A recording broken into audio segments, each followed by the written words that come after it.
السلام عليكم ورحمة الله تعالى وبركاته. مرحبا بالمتتبعين ديالنا. اليوم ان شاء الله جيت نتقاسم معكم واحد الورقة ولا بلي واحد الوثيقة اللي فيها الريزومي ديال جميع لي زوبر اللي انا خدمت بها شحال هادي، و تمنيت نفعكم، تمنيت نفع الدراري ديال ولا بكالوريا، ونتمنى التوفيق للجميع. اذا نبداو على بركة الله. هذا لو ريزومي ديال لي ديرني جو دون كوندامني. L'auteur de l'œuvre a dit Victor Hugo, c'est un écrivain français. Il est né en 1802 à Besançon. Besançon, c'est une ville, bien c'est une ville dans la Suisse. Il est décédé ou bien il est mort en 1885. Les œuvres d'Éolo. Parmi ses œuvres, il y a Notre-Dame de Paris, Les Châtiments, Les Misérables.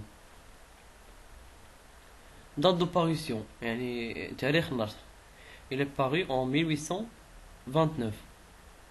Le genre, c'est un roman à thèse. Il a justifié, car il détend une thèse de l'abolition de la peine de mort. Registre bien la tonalité. Puis deux tonalités, une tonalité pathétique et une tonalité polémique. La tonalité pathétique, il exprime la douleur et le malheur qui frappe le condamné, بما فيها la souffrance, le moral qui est conditionnel ou la condition physique.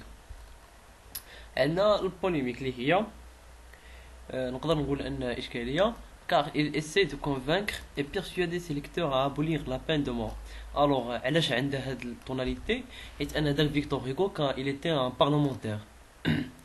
كان بارلمونتير و طرح فكره باش يحيدوا دابوليغ لا بين دو مون، ولكن ترفض الطلب ديالو عده مرات، وقرر انه يخرج بهذا الغموض هذا في غيحكي على المعاناه والنفسيه ديال المحكوم عليه. لو تيب عندنا لو تيب ديالو هو ارغيمونطاتيف. علاش؟ حيت فيه مجموعه ديال الدلائل ولا الحجج اللي كيحاول يقنع بها القراء ديالو. Il a justifié car l'auteur essaie à travers ce roman de donner des arguments pour l'abolition de la peine de mort. La focalisation bien le point de vue. Elle a le point de vue interne.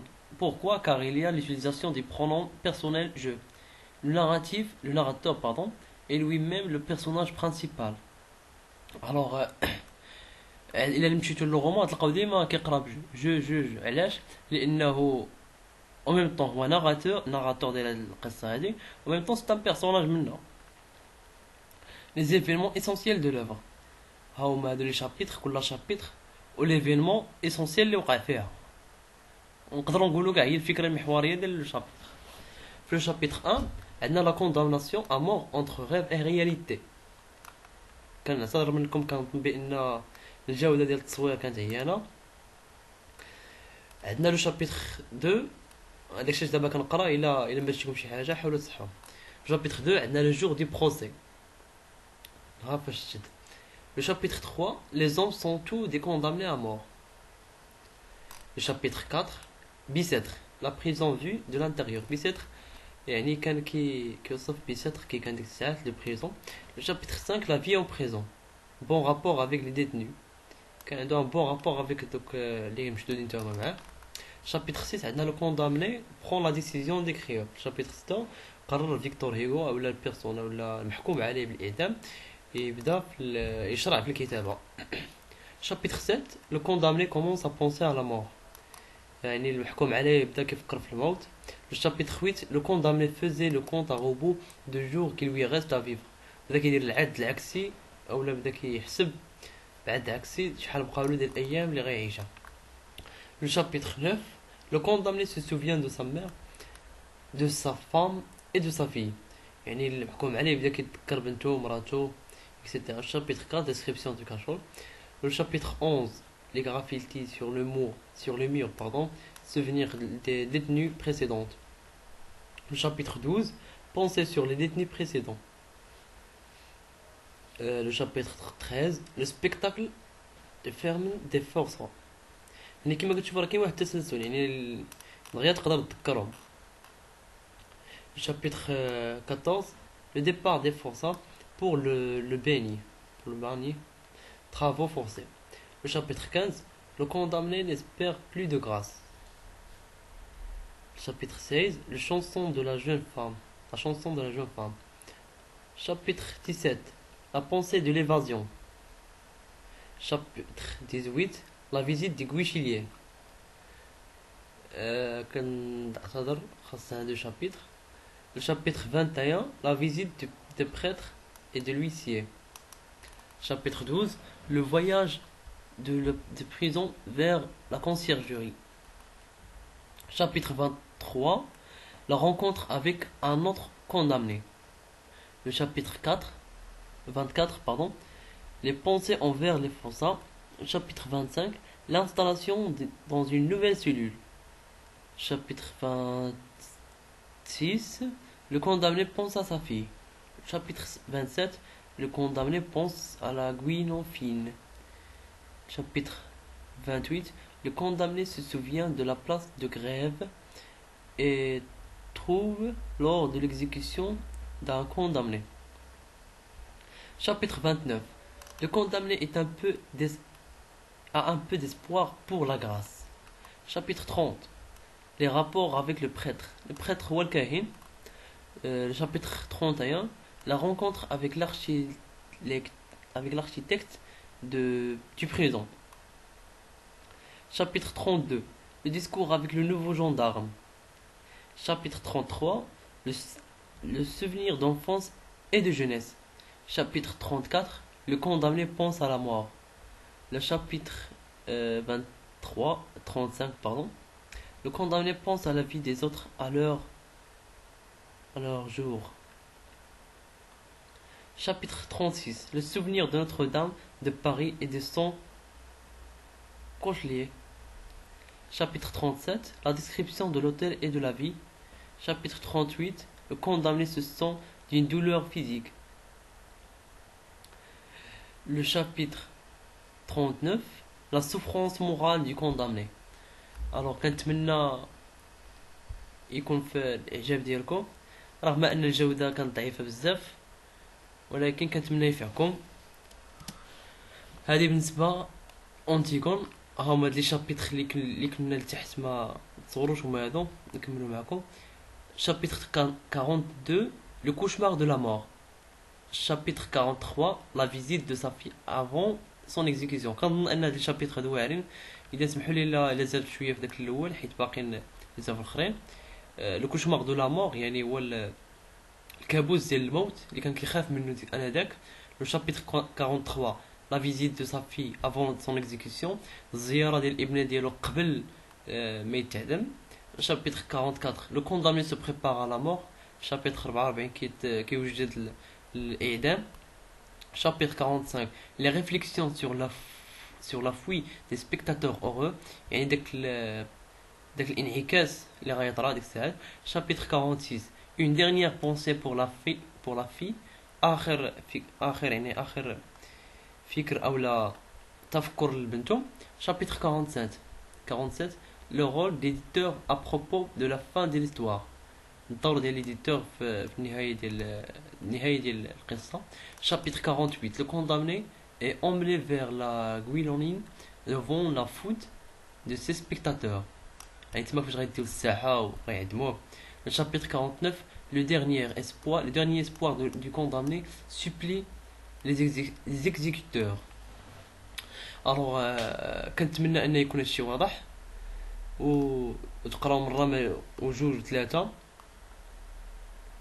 باش تتمكنوا منه. alors نمشيو لأونتيغون. l'auteur ديال أونتيغون جيان نوي. l'auteur c'est un auteur هذا هو l'auteur ديالها dramatique et en meilleur en scène français. فين زاد في بوردو 1910 يعني فرنسا ومات في 1987 في لوزان en Suisse. ses œuvres عندنا l'Herminé, le voyageur sans bagage, la sauvage. alors هادوما parmi ses œuvres اللي عنده. la date de parution, il était paru en 1944, le 20e siècle. بحال درتي هادي بحال درتي راه بحال genre tragédie moderne. إلا قال لك علاش ولا هذا ولا قول له بيس تيوتري. registre ou bien tonalité. هنا من الافضل بقى تقولوا تراجيدي مودرن حيت هي اللي اكثر متداوله. registre ou bien tonalité. عندنا tragique, عندنا tonalité tragique. Il a quelque justifié car il s'agit d'une tragédie bien qui est la mort. Il n'y a pas d'espoir, la fin de l'histoire est tragique. Les indices de la pièce théâtrale. عندنا le dialogue. alors هنا يعني الدلائل اللي كتدل على انها c'est une pièce théâtrale. عندنا le dialogue, عندنا les didascalies, عندنا les répliques, عندنا les tirades, les quiproquos. Dans la scène d'Antigone, il y a la nourrice, nom des personnages. Le dialogue, en fait, le dialogue فاش كان ما بين Antigone وديك المربية ديالها, ما بين Antigone la nourrice, les didascalies, les tirades, etc. Époque de l'action. عندنا lieu l'action de l'action. عندنا le palais des Thèbes في اليونان, Grèce. L'époque d'écriture, le XXe siècle. Technique utilisée, l'anachronisme, le registre de la langue familier. Les événements essentiels de l'œuvre. عندنا le prologue. Le prologue présente les personnages et les actions de l'histoire, les deux frères. Et à la fin tragique des histoires, c'est un personnage extérieur de la pièce. Alors, علاش درنا le prologue كوحدات؟ حيت في ذاك القرن هو كانت هاد الرواية هي أول رواية كدير هاد البيرسوناج هذا أو بيان هاد الحدث هذا. Ismène et Antigone. Les deux sœurs parlent de l'enterrement de leur frère Polynice. Les deux sœurs ont un caractère contradictoire. يعني كانوا عندهم واحد الكومبورتمون متناقض بيناتهم. يعني كما كتلاحظوا أنتيغون كانت باغا تقتلو كتباغا هذا. alors Ismène ما كانت كتفكر غير في avoir des enfants, avoir un mari, etc. alors Ismène ما كانتش كتشبه لأنتيغون. Antigone et Aimon. Antigone se fait pardonner à Aimon la dispute de la vieille et lui annonce la rupture de leur mariage. Antigone et Ismène. Ismène s'efforce d'exhorter Antigone à renoncer à son projet d'enterrer Polynice. Elle craint qu'Antigone la fasse en plein jour. Le chœur. Le monologue du chœur fait ressortir la différence entre le drame et la tragédie. Le chœur هذا كيدير واحد la différence بين الدراما والتراجيديا. Alors le drame permet l'espoir et la tragédie ne le permet pas. Créon, le garde et Antigone. Arrêté par les gardes, Antigone affirme être la coupable devant son oncle. Antigone et Créon. Créon essaye de souvenir sa nièce, je pense, et de comprendre ses raisons et tout à fait par tous les moyens de convaincre Antigone, mais il a échoué. Antigone, Créon et Ismène. Ismène changea d'avis et décidé d'aller d'enterrer son frère. Mais Antigone refuse et Créon réfléchit, les garde et emmène Antigone. Créon et le cœur. Le cœur essaie de plaider ou bien de plaider la cause d'Antigone et lui épargner la mort. Créon assure que tel sur chercher de la mort. Créon et Aimon. Aimon supplie son père de sauver Antigone. Aimon continue de pousser Créon à sauver Antigone, mais en vain. Antigone et les gardes. Antigone part avec le garde. Il le fait parler sur son métier. Dans sa lettre d'Antigone de rétracte et demander seulement pardon à Aimon en l'assurant de son amour. Le cœur est le messager. Le messager cherche la reine. Il rapporte la mort d'Aimon. Sans ce dernier s'est tué avec Antigone sans le regard de Créon. Créon est le cœur. Le cœur rapporte à Créon la mort de sa femme Eurydice et souligne la solitude de Créon. Le cœur est la fin de la pièce. Le cœur montre que la mort rend tous les personnages égaux. Alors, quand nous sommes à Antigone, la boîte à merveilles. L'auteur de la boîte à merveilles, Ahmed Asfraoui. C'est un écrivain marocain né à Fès en 1915, décédé en 2004. Alors, il est mort en 2004 et est né en 1915. Parmi ses œuvres, il y en a le chapelet d'ambre, la maison de servitude, le jardin de sortilège. Edna, la date de parution. Edna, il est paru en 1954. Le genre, c'est un roman autobiographique. Il est justifié car l'auteur, ou bien le narrateur, et le personnage principal sont la même personne. Il est قال لك علاش حيت le narrateur ou l'auteur sont la même personne. يعني سيرة ذاتية. Le registre de tonalité, عندنا lyrique ou le réaliste. Il a قال لك lyrique علاش parce qu'il y en a des sentiments. Il a قال لك la réaliste علاش il y en a des événements réels. Type. Le type est narratif et descriptif. Narratif, passé simple pour raconter. Descriptif, l'imparfait pour décrire. Il a قال لك علاش narratif parce que le narrateur a évoqué le passé simple. Il a قال لك علاش descriptif parce que le narrateur a évoqué l'imparfait. حيت انا داك محمد الصفراوي هذا بواطا ميرفين كانت في ايام الاستعمار. يعني كان كيعاود على الحياه ديالو ملي كان صغير الوغ استعمل الباسين سامبل وملي كان كيوصف كان كيستعمل لامبارفي واصلا هاد لي طون هادو راه الباسين سامبل كتستعملو للحكي و ديسكريبسيون كتستعمل بها لامبارفي. فوكاليزاسيون عندنا une focalisation interne car il s'agit d'une autobiographique. Il y a l'utilisation du pronom personnel je et le personnel narrateur je personnage de l'auteur.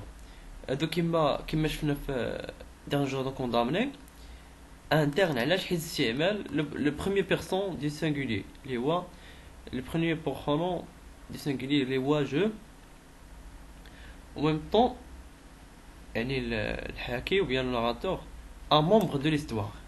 Les événements essentiels de l'œuvre. عندنا 12 chapitres كل événement يعني كل événement في chapitre ديالو. chapitre 1 اش كيعاود فيه على la solitude de l'enfant et la dispute entre زبيدة et رحمة. الصله الوحدانيه ديال الطفل اللي هو احمد الصفراوي ملي كان صغير la dispute entre زبيدة et رحمة. Le chapitre 2 après l'homicide de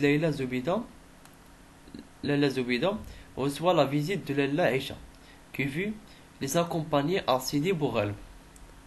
Le chapitre 3 la disparition de Zineb et l'organisation d'une cérémonie pour célébrer son retour.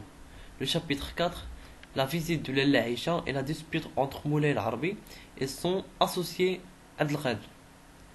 Chapitre 5 la faillite de Moulay el-Arbi et les sacrifices de Leila Aïcha et la mort de Bint Tahar le coiffeur. Le chapitre 6 le nettoyage du Msid et l'achat des nouveaux vêtements du souel ou bien du souk et se coiffer. Chapitre 7 la célébration de la fête de Ashura, le bonheur de Sidi Mohammed et la joie des femmes. Le chapitre 8 le combat entre le père du narrateur et le vendeur des bijoux et le remariage du Moulay el-Arbi. Le chapitre 9 la faillite de Ma'alem Abdeslam et l'annonce de son voyage, la visite de Leila Aïcha et la décision de consulter Sidi el-Arbi. Le chapitre 10 la consolation de Sidi el-Arrafi par les deux femmes et l'enfant et l'envoi de l'argent et de la provision par le père. Chapitre 11 la dispute entre Moulay el-Arbi et sa nouvelle épouse et la responsabilité de Salama dans son remariage. Le chapitre 12 la douleur du père à sa famille et le retour de Moulay el-Arbi à Leila Aïcha et la recouverture de la boîte à merveille par Sidi Mohammed. Alors كما تشوفوا الشابيتر 12 هذا مهم كيتحط بزاف هي فاش Sidi Mohammed il a réouvert sa boîte à merveille, la ouverture de la boîte à merveille par Sidi Mohammed. الوغ هذا كل ما يتعلق بلي رومون كنتمنى ان نكون في حسن الظن ديالكم وكنعتذر على الجوده ديال الصور ديال التصوير كانت عيانه، مي كنتمنى تستافدوا منهم شويه. الوغ بالتوفيق لجميع التلاميذ، و ان شاء الله في فيديوهات جايين ان شاء الله. بالتوفيق للجميع.